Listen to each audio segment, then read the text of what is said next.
নমস্কার, জানি সবাই অনেক বেশি ভালো আছো। আর তোমাদের ভালোবাসাতে আমি অনেক অনেক ভালো আছি।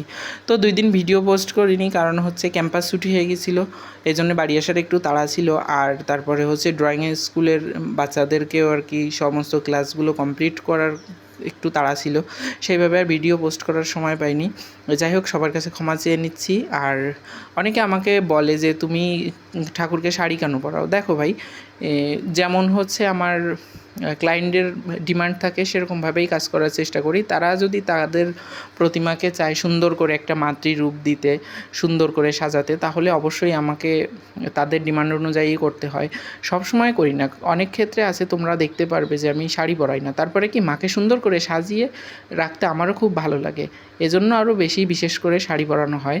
আর যে যেখান থেকেই দেখো না কেন অবশ্যই লাইক কমেন্ট করবে, আর ফলো না করলে অবশ্যই ফলো করবে, আর যদি সাবস্ক্রাইব না করো তাহলে অবশ্যই সাবস্ক্রাইব করে আমার পাশে থাকবে। Bye bye.